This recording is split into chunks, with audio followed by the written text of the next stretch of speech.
ये है तुम्हारा मुल्क, यहां तुम्हारे आबाओ अजदाद की कब्रें हैं।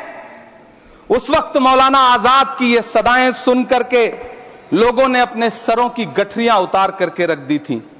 आज उसी दिल्ली में मौजूद देश की संसद में एक बिल आया है जो हमसे उसी जामा मस्जिद की सीढ़ियों के सबूत मांगेगा, जो उन्हीं सीढ़ियों के पास अपनी कब्र में सोए हुए मौलाना आजाद को फिर से कब्र से सदा देनी पड़ेगी कि ये जो कब्र है वो मेरी कब्र है, ये किसी सरकार की जागीर नहीं है।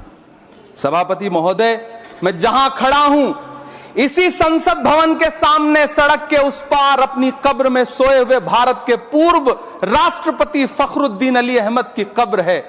शायद अब उस कब्र से भी सदाएं आए कि ये कब्र मेरी कब्र है, ये सरकार की जागीर नहीं है। हम डरे नहीं हैं, हम सिर्फ सरकार से अपील कर रहे हैं कि हमें अपना समझिए। हम आपके अपने हैं, इस देश के नागरिक हैं और आप ताकत में हैं। संख्या बल के आधार पर बिल हो सकता है आप पास करा ले, लेकिन आपको यह बात समझनी पड़ेगी कि हम तो वो तारीख हैं, जहनों में रहना है जिसे कागजी पुर्जे नहीं जो फाड़ डाले जाएंगे। जिस जमीन पर मैं खड़ा हूं ये मेरी पहचान है। आप आंधी हैं तो क्या मुझको उड़ा ले जाएंगे? आपको यह बात समझनी पड़ेगी। संविधान का आर्टिकल 14 हो, 29 हो, 30 हो, चीख चीख कर कहता है कि देश में सब बराबर के हकदार हैं। आर्टिकल 26 कहता है कि सबको अपने अपने मजहबी कामों के लिए मंदिर, मस्जिद, गिरजाघर, गुरुद्वारों का निर्माण करने का हक है और उसका रखरखाव का भी हक है। लेकिन डॉक्टर बाबा साहब अंबेडकर के संविधान को हर दिन कुचलने वाली यह सरकार देश के मुसलमानों से नफरत में इतनी अंधी हो गई है कि खुलेआम देश की संसद में देश सरकार के माइनॉरिटी मिनिस्टर साहब और होम मिनिस्टर साहब झूठ बोलते हैं और देश को गुमराह करते हैं। झूठ शब्द असत्य बोलते हैं। महोदय, अंडमान की जेल में काला पानी की सजा काटकर अपनी जान देने वाले मौलाना फजले हक खैराबादी हो या शेर खान अफरीदी हो, वो भी तो इसी जमीन के लिए अपनी जान दे रहे थे ना। सभापति महोदय, पाकिस्तान के खिलाफ लड़ते हुए अपनी जान देने वाले महावीर चक्र विजेता ब्रिगेडियर उस्मान हो या पाकिस्तान के पैटर्न टैंक उड़ाने वाला परमवीर चक्र विजेता वीर अब्दुल हमीद हो, वो भी तो इसी जमीन के लिए अपनी जान दे रहा था ना। और मंत्री जी, मैं इस सदन में अलल ऐलान ये कहता हूं कि जब भी इस देश की जमीन को लहू की जरूरत होगी, आपसे 2 कदम आगे इमरान खड़ा मिलेगा, ये मैं आपसे यकीन दिलाते हुए कह रहा हूं। सभापति महोदय, मैं सरकार से कहना चाहता हूं, हमसे हमारी इबादत गाहें तो मत छीनिए ना, हमारे घरों पे बुलडोजर तो मत चलाइए ना, हमारी कब्रों में तो हमें सुकून से सोने दीजिए ना। सभापति महोदय, माइनॉरिटी मिनिस्ट्री का बजट कट करके, मुस्लिम बच्चों की स्कॉलरशिप बंद करके अब सरकार कह रही है कि हम वक्फ की आमदनी से गरीब मुसलमानों का भला करेंगे। गुजरात की बेटी बिल्किस के बलात्कारियों की रिहाई के बाद उन्हें माला पहनाने वाली लोगों के नेता ये कह रहे हैं कि यह बिल मुस्लिम महिलाओं को उनका हक दिलाएगा। धन्यवाद मोदी जी, क्या बढ़िया सौगातें मोदी दे रहे हैं आप। पहले हमें गुजराते मोदी दिया, आप सौगातें मोदी दे रहे हैं। लेकिन यह सरकार इतना याद रखे कि इसी ठसक के साथ देश की संसद में सीए का कानून भी लाया गया था और कहा गया था बड़े बड़े भाषण देकर के कि पड़ोसी देशों से हिंदू भाइयों को ला करके यहां नागरिकता दी जाएगी। लेकिन मैं आपके संज्ञान में लाता हूं सर कि पिछले इतने दिनों में इनसे नागरिकता लेने के लिए 2000 व्यक्ति भी नहीं आए, जबकि इसके उलट इन्हीं की सरकार में पिछले 10 साल में 15 लाख से ज्यादा भारतीयों ने भारत की नागरिकता छोड़ करके दूसरे देश में जाकर के बस गए। यह हुआ उस कानून का अंजाम। सभापति महोदय, इसी तरह की जिद के साथ किसानों के खिलाफ भी कानून लाए गए थे।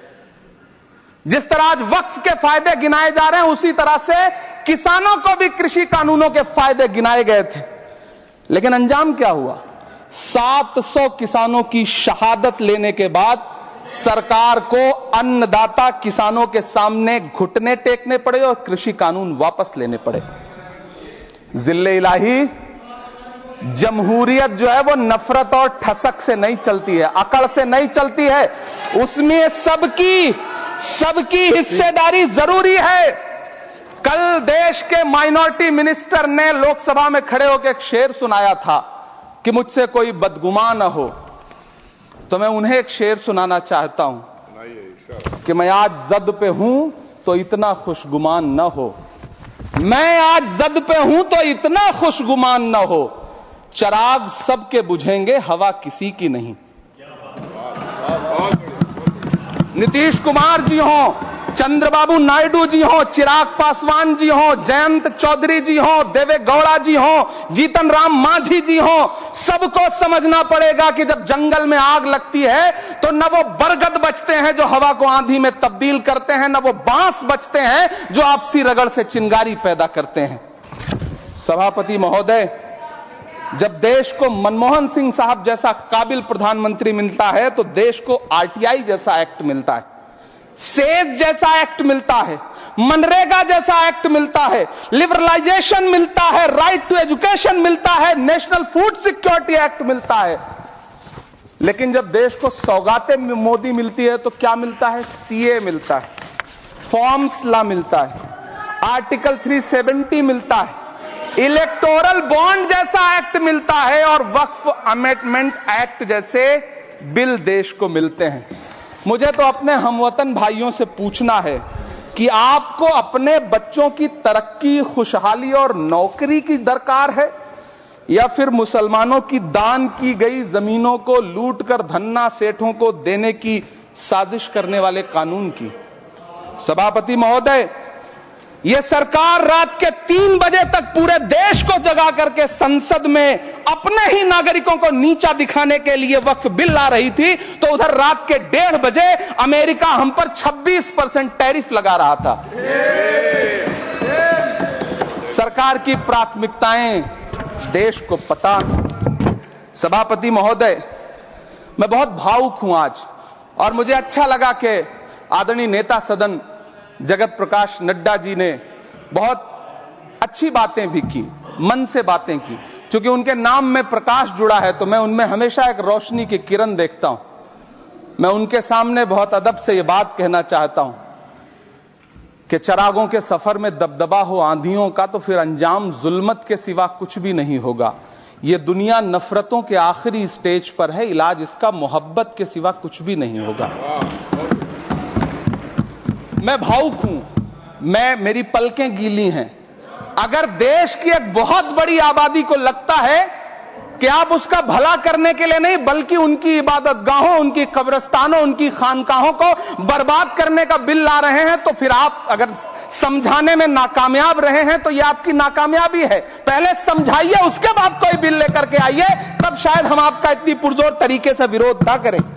लेकिन सभापति महोदय, मैं अंत में सिर्फ इतना कहना चाहता हूं कि इस बिल में जो भी पॉइंट्स दिए गए हैं, बॉम्सी पोर्टल देख लीजिए, सरकार का झूठ आपको पकड़ में आ जाएगा।